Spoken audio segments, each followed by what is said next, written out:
Hello everyone, কেমন আছো তোমরা? আশা করি সকলেই খুব ভালো আছো। আর প্রত্যেক দিনের মতো সকাল সকাল সমস্ত কাজ সেরে ফেলেছি। রান্না বান্না, পুজো, বাড়ির সমস্ত কাজ সব সারা হয়ে গেছে। আর এখন শান্তি গেছে স্কুলে। স্কুল থেকে এসে আমার আর কোনো কাজ হবে না। তো এক্সট্রা কাজ যেগুলো থাকে সেগুলো সমস্তটা দেখানো সম্ভব হয় না।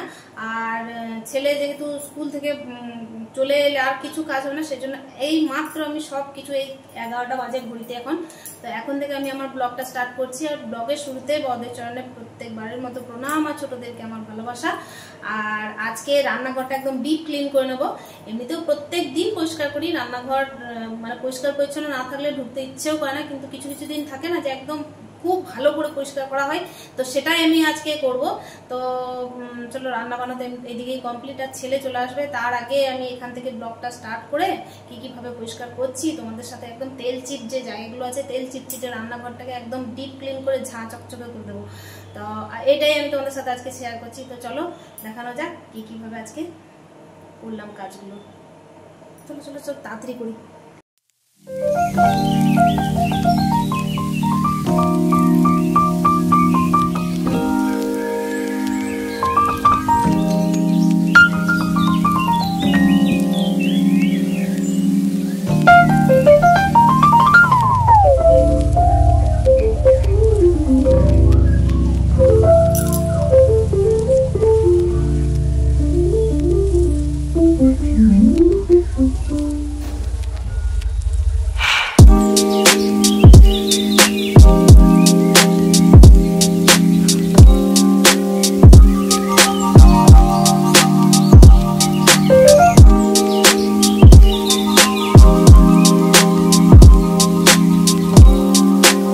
আর কি জানো তো, রান্নাঘর হচ্ছে মেয়েদের একদম মনের খুব কাছের জায়গা। রান্নাঘর আর ঠাকুরঘর, রান্নাঘরটা প্রত্যেকটা মেয়ে চাই তার রান্নাঘর সুন্দরভাবে সাজানো থাক। আর আমিও তাই চাই। আমি বুঝতেই পারিনি যে রান্নাঘরে এত পরিমাণ ধুলো ময়লা পড়েছিল। এই যে এখানে দেখছো তেলের বোতল, তারপর যে সমস্ত চামচ, ছোট ছোট হাতা বাটি সেগুলো আছে, সেগুলোকে আমি সরিয়ে নিচ্ছি। আর এই যে যেখানে রান্না করি সেভাবে রেখে দেওয়া হয়, তো সেভাবে বোঝা যায় না, মনে হয় বাইরে থেকে দেখে মনে হয় সুন্দর আছে, পরিষ্কার আছে, কিন্তু এই যে সরাচ্ছি তখন বুঝতে পারলাম যে এত পরিমাণ এখানে নোংরা বসে আছে। চিমনি না লাগানোর কারণেই নোংরাটা বেশি হয়। একদম তেল আঠা বসে গেছে। আর দেখো একটা মধুর কৌটো দেখছো, প্রচুর পরিমাণের আমার হাজব্যান্ড মধু কিনেছিল, কয়েক কিলো। তো এইটা আপাতত বেঁচে আছে, কিছু জনকে দিয়ে দিয়ে শেষ করলাম। এখানে আমি এই যে একটা ডিটারজেন্ট আর কলিনটা নিয়ে চলে এসেছি পরিষ্কার করবো বলে। আর চারিদিকে একটু করে ডিটারজেন্ট ছড়িয়ে দিচ্ছি। তো দেখি কিভাবে কি পরিষ্কার করা যায়। আজকে ঝাঁ চকচকে করে দেবো পুরো রান্নাঘরটা আমি।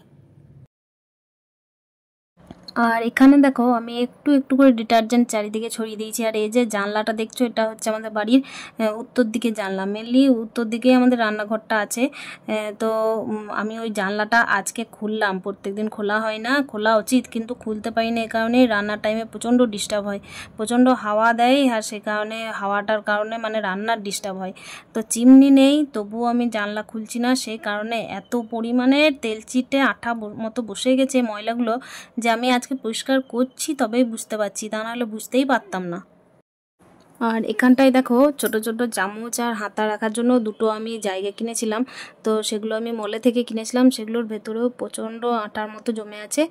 আর এখানে একটা ছোট্ট মতো নয়নতারা গাছ আছে, তো সেটার পাতাগুলো একটু কুচকে কুচকে গেছে, একটু যেন ঝলসে গেছে, যেহেতু বৃষ্টি নেই। তো আমি এটার পাতাগুলো একটু টুঙে টুঙে রেখে দিলাম। আর এখানে একটা বালতি নিয়ে এসেছি, বালতির মধ্যে এবার এইগুলো তো হাতাগুলো তো পরিষ্কার হাতা, কিন্তু তবুও একটু আঠা আঠা টাইপের লাগছিল। তো সেগুলোকে আমি বালতির জলে ডুবিয়ে ডুবিয়ে পরিষ্কার করে নেব। তারপর একদম আবার পরিষ্কার জলে ধুয়ে তারপরে আমি ওই যে যে জায়গাগুলো আছে রাখার, সেই জায়গাগুলোতে ঠিক ঠিক জায়গায় আমি রেখে দেব। আমি চিন্তা করি যে একটা বাড়ির মধ্যে কত কাজ থাকতে পারে, মানে কিছুদিন আগে পরিষ্কার করার পরও মানে কিভাবে জিনিস নোংরা হয়ে যায়। আমরা তো নিজেদেরকে প্রত্যেকদিন পরিষ্কার পরিচ্ছন্ন রাখি, কিন্তু প্রত্যেকটা জিনিস তো পরিষ্কার পরিচ্ছন্ন রাখা সম্ভব হয় না। মানে যতটুকু হাতের কাছে পাওয়া যায় ততটুকু পরিষ্কার করা হয়, ডিপ ক্লিন কখনোই করা হয় না। আর আলাদা করে ডিপ ক্লিনটা তখনই করা হয় যখন এই যে দুর্গাপুজো, কালী পুজো বা বাড়ির যে কোনো অনুষ্ঠান থাকে। সাধারণত যাদের বাড়িতে কোনো হয়তো পূর্বপুরুষের আমল থেকে কোনো পুজো বা অকেশন হয়ে এসছে, বিয়ে টিয়ে, এসবের ক্ষেত্রে পুরো ঘরটাকে আবার পরিষ্কার করা হয়, কিন্তু সাধারণত করা হয় না। আর এখানে দেখো জানলাটা আমি পরিষ্কার করে নিলাম। জানলাটায় একদম প্রচণ্ড পরিমাণে আঠা বসেছিল, আর কাঁচের জানলাটা যে খোলা হয় না, তো ওই পাশটায় তো অনেকটা স্পেস আছে, তো ওই পাশের স্পেসে প্রচুর বাইরে ধুলোবালি জমেছিল। তো ওগুলোকে আমি এখানে বেসিনের যে জলগুলো ছিল, বেসিনের মধ্যে একটা বালতি রাখা ছিল, সেখানে জল ছিল, তো ওটাকেই আমি দিয়ে পরিষ্কার করে নিচ্ছি। আর এক্ষেত্রে মাসি আমার প্রচণ্ড হেল্প করছিল। মাসি তো বাড়ির অন্যান্য কাজগুলো সেরে দিচ্ছিল, তার সঙ্গে এই যে আমার হাতের ওপরে যাতে প্রেশার না পড়ে, হাতে আমি তো ভারী জিনিসগুলো তোলানামা করতে পারি না, তো সেহেতু মাসি খুব হেল্প করেছে। বালতির জল টল দেওয়া, মিক্সিগুলো নামানো, তো সেসব জিনিসের জন্য মাসিকে অনেক অনেক ধন্যবাদ। দেখো আমি এখানে মিক্সারটা পরিষ্কার করে নিচ্ছি স্কচ ব্রাইট দিয়ে।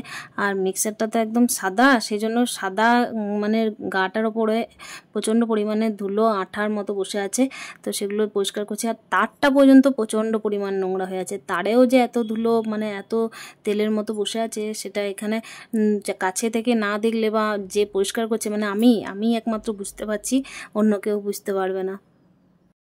আর এই যে ডাইনিংয়ের সাথে অ্যাটাচ রান্নাঘর, একদম ওপেন, সেজন্য রান্নাঘরে যে সমস্ত উপকরণগুলো লাগে সেগুলোর সাথে সাথে এই যে টেবিলটা মানে ডাইনিং টেবিলটা প্লাস এই যে ফ্রিজটা, এখানেও পর্যন্ত রান্নার যে তেলাটাগুলো সেগুলো বসে যায়। তো আমি এটাও কলিন দিয়ে পরিষ্কার করে নিচ্ছি, এটাও তো রান্নাঘরের অংশ, তাই এটাকেও আমি কলিন দিয়ে পরিষ্কার করে নিচ্ছি।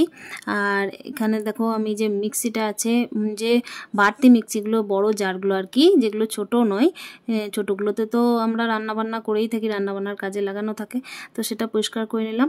তারপর দেখো কোটোগুলো আস্তে আস্তে ধুয়ে মুছে পরিষ্কার পরিচ্ছন্ন করে এই যে এখানে সমস্ত জিনিসগুলো আস্তে আস্তে রেখে দিলাম।